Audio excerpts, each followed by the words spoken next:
Hello and welcome. This is the radio guy, Dr. Mike Prince, and as you know, we are in the middle of our SWAC volleyball tour. And today we have with us the leader, if you will, of the Alabama A&M Lady Bulldogs, and that is Coach Rose Magers-Powell. Coach, welcome to the Open Mic Broadcast Network. Thank you for having me. All right. Well, we're mighty glad to have you and your comrades. And for those who are just on board or just hearing this for the first time, we are truly excited about stepping into a world that I believe needs a little assistance and letting them know, hey, don't forget about us too, because we go just as hard as the guys do on the football field. And that is, of course, volleyball, where we're going to be featuring a weekly show right here at the Open Mic Broadcast Network. We have Player of the Week interviews, coaches' summaries, and wrap-ups, and a whole lot more. And it's going to be highlighting, in particular, the Southwestern Athletic Conference. Now, Coach, I know that all this is new to you and your program, but for those that are listening for the first time, if you would, introduce yourself and let us know how you landed at Alabama A&M. Yes, my name is Rose Magers-Powell. I was at Martin Methodist College for 17 years coaching. Been coaching a long time. Played on the Olympic team in 1984, won a silver medal. Went to University of Houston and LSU for my playing days, and got into coaching. And about 4 years ago now, going into my fourth year now, Brian Hicks gave me a call one day and said, would I be willing to take over the team? But prior to that, I had met him at a leadership conference, and he didn't know anything about me, and I didn't know anything about him. And I just went over to him and says, once he introduced who he was, when was he going to hire me to lead his team? And he looked at me, and then another person that was in the leadership program gave more information about me, because I was kind of shy, don't talk a whole lot, and don't say much about what I do. But they gave all the information that I was an Olympian, doing these things and running the club program too. So then he got excited about maybe being hired here at Alabama A&M. So a year later, he called, we talked, the job came open, he gave the job to me. And so being here on the Hill has been a great experience, and I'm loving it and excited about the upcoming season. Well, you had a pretty strong showing last year. Ended up in the fourth overall of the conference, 11-7 in conference record, 13-22 overall. But you were strong top three as far as your hitting approach. And I'm assuming that part of that was your experience and the type of player that you look for your program is contribute to the success that you had on your hitting for Alabama A&M. Yes, this past year I lost some key players right before the season started due to some personal issues that they were going through. And, so I lost some ball control. But the hitting part of my program, I was a hitter myself. I played right side and middle. So teaching the kids how to hit and making sure that the kids are terminators when they are on the court ready to go. So this year coming up, we are a better balanced team. Going to be a better balanced team with more ball control, bigger hitters, a little taller team coming in. Okay, so you when you say ball control, you're, of course, talking about your setters. And what stronger role does your libero play when you're talking about that ball control? The libero is key. They're touching so many different balls. And the young lady that I have coming in, she's a Brazilian kid, and she is a awesome libero. Keeps the ball off the floor, goes after everything. She runs the floor. That's what the liberos do on the defense side. They run the court, and she runs the defense. Okay, so you got a taller team, a stronger team, and I've been talking about this in particular with different coaches, and it's no knock on the Southwestern Athletic Conference. I'm a product of the Southwestern Athletic Conference, but in realistic goals, in realistic terms, if we're talking about 5-star players, in average, the SWAC, the MEAC, and some of your other mid-market, mid-major schools are going to attract those 1 to 3-star players. How do you overcompensate for that, and how dependent and solid is a system when you're in that type of situation? I think right now, being able to get that 5-star athlete is very difficult for us, but I think we're on the right path. I think all the programs are on the right path to start being able to sell these kids the dream of playing at a top Division I program.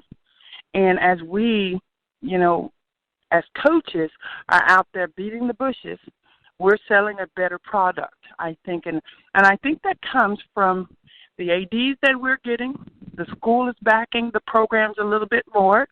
What I've seen over the last 3 years is my AD is supporting the program. The president is supporting the program, which makes it much easier for us to get out there and get those players a little bit more. So you're creating an atmosphere, or the buzzword today is culture, that would make it conducive and more attractive for some of those top-tier players to come and be a part of this conference. Yes, and as we are competing more and getting to where we're being able to compete with the mid-major schools, makes a huge difference. When we, for example, 2 years ago, we went to University of Houston, my home school, and we played them very well. I mean, they didn't go out and beat us 25-15. They beat us 25-23, 25-20. Those are respectable scores.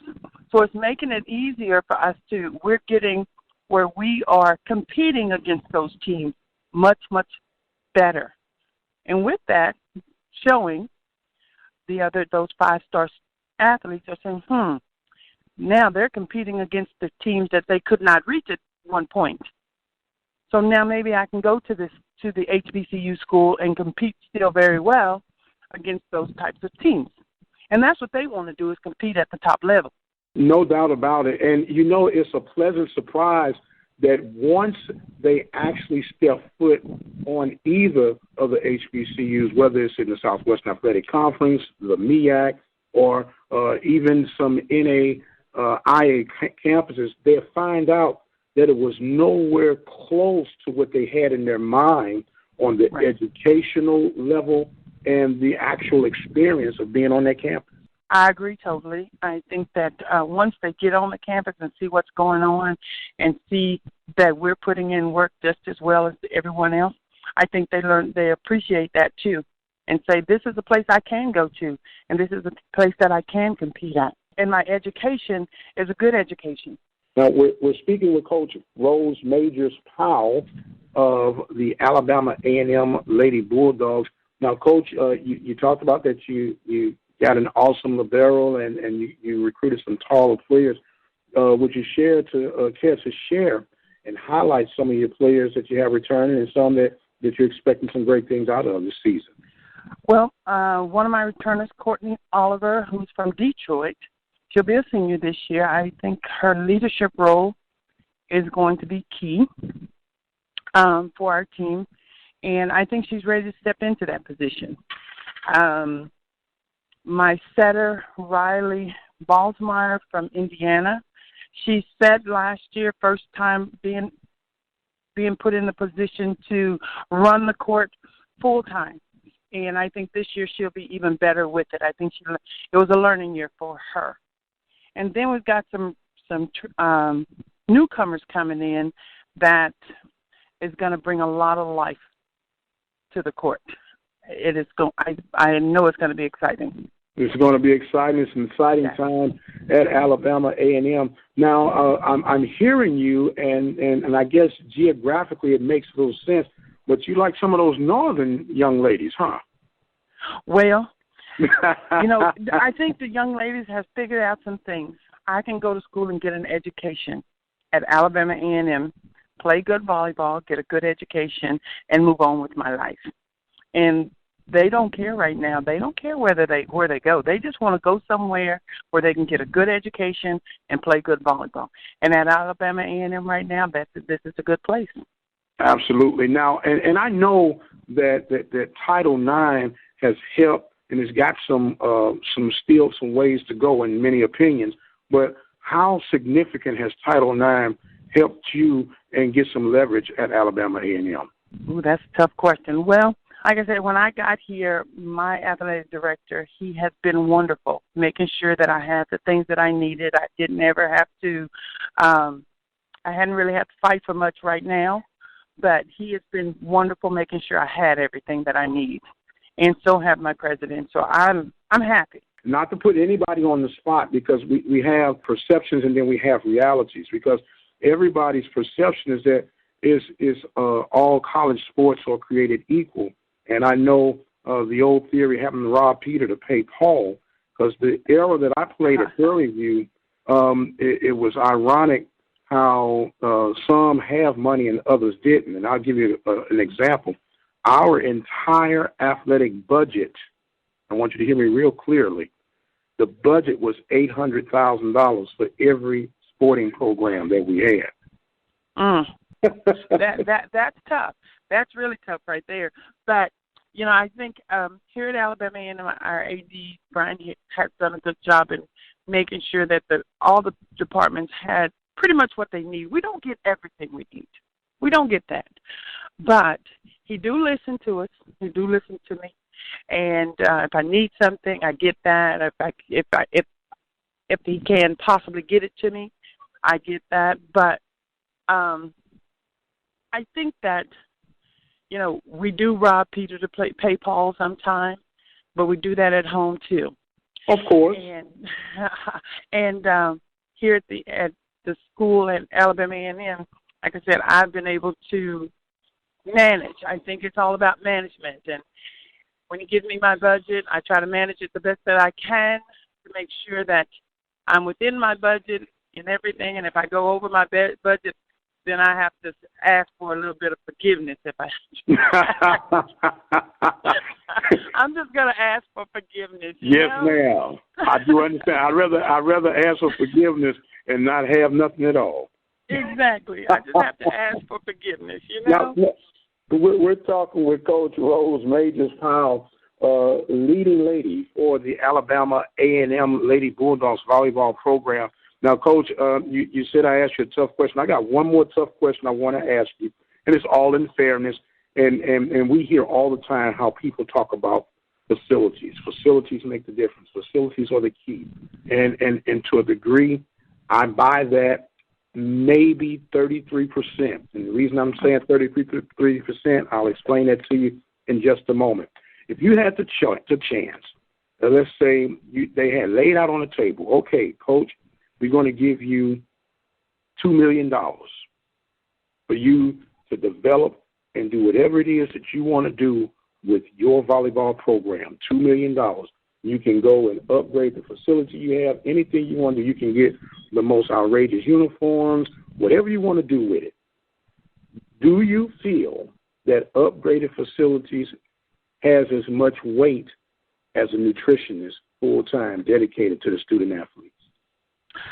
I think the facilities is huge because they want to play with some place that they love to go to. And so I would go with the facility. The nutritionist side of things, the kids are going to eat, and they're going to sneak and eat whatever when they're not with you anyway. Let's don't get it twisted. They're going to eat candy and drink pop and all that stuff whenever they walk away from you. When they're on the trip with you, they're going to eat whatever you provide for them. But as soon as they get to their room, unless you're room inspecting them, they're going to have some cookies. They're going to have some. I know that. I know that. And as the old saying goes, if you're not cheating, you're not trying. And that's right. I understand that. But the reason I was asking that, we talk about the competing levels, and we talk about the mid-majors in particular in realistic terms.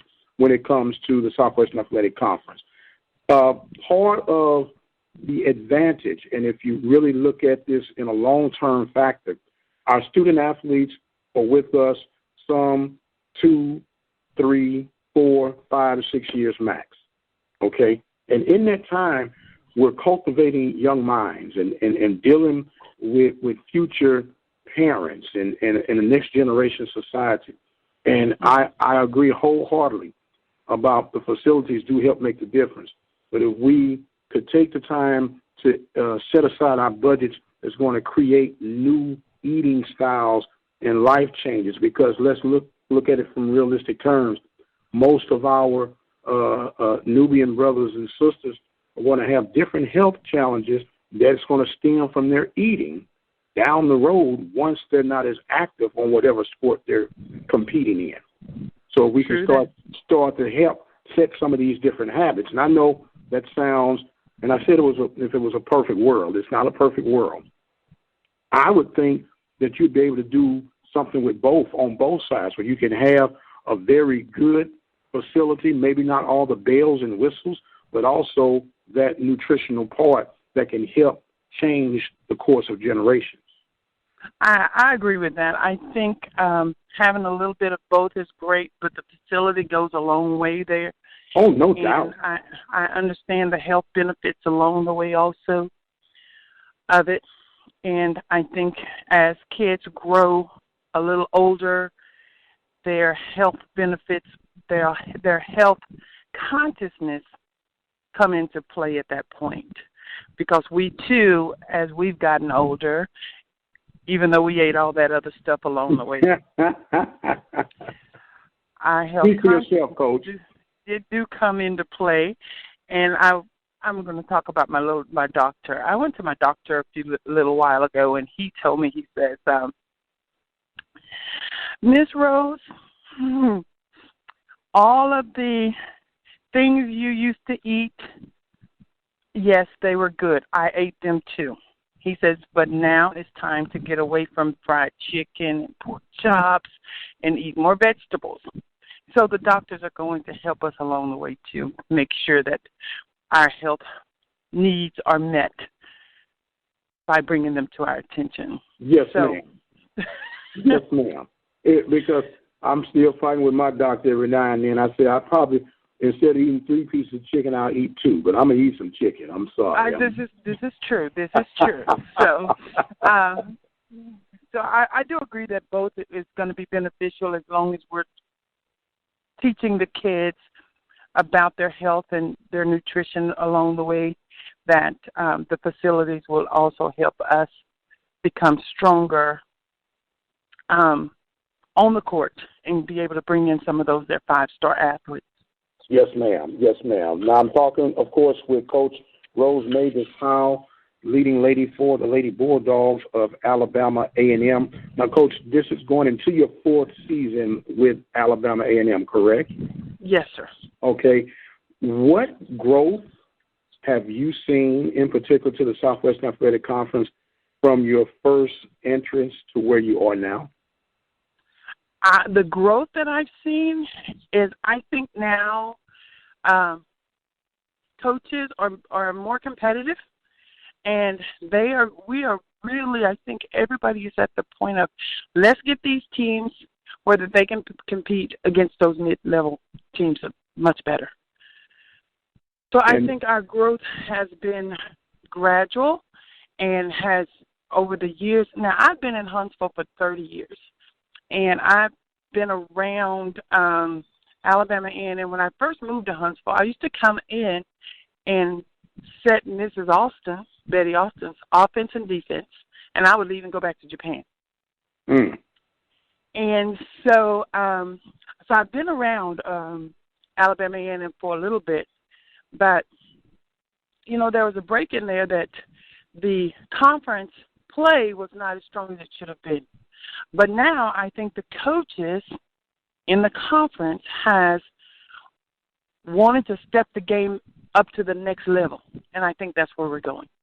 Everybody's trying to get to the next level. And that goes back to what we're talking about, facilities and the financial support and investing to help bring that accountability and that conscience level up from every school, because it does not the conference any good if it's just one or two dominant teams. If everybody is buying in and trying to really sow a seed into the volleyball programs and let's just say Title IX programs in particular, because those are your difference makers. Those young women, most of them won't get a chance to taste the professional ranks, even for the men's sake, because there's only 1.6% throughout all college levels that go to the next level. So when you're creating opportunities for leadership to transcend the playing courts and the playing fields, because I strongly believe that a lot of our community, local, regional, national leaders have some form of athletic background to help them cultivate their leadership skills. Right. I agree with that. I think that all of our coaches, again, is trying to take us to the next level. And I think the ADs and stuff and the president they are stepping in also and making sure we're getting what we need and trying to make sure we have what we need so that we can compete at the next level and change the culture of what volleyball looks like in the SWAC and then, the lower level schools. You have the high mids, the mid majors, and you have the lower. So they're trying to get us to get it up too. So that's what I was told when I got here, and that's been my goal, is to try to get that done. Well, very good. I think you're on the path of doing it, of course, the right way, where you're going to have major success as long as you desire to be the leader of the Lady Bulldogs program. We thank you so much for taking the time out and your willingness to be a part of our volleyball movement here at the Open Mic Broadcast Network. As we get ready to wind down with this segment, is there anything you would like to share or inform our listeners on? No, I think this is a great thing for volleyball, that, people are going to start taking a little bit of notice because of this radio station and this channel, that volleyball in the SWAC is live and ready to go. And Alabama A&M is ready to go also. Go Bulldogs. Go Bulldogs. That's Coach right. Rose Magers-Powell of the Lady Alabama A&M Bulldogs. I am Dr. Mike Prince. As always, be blessed. We'll see you on the other side.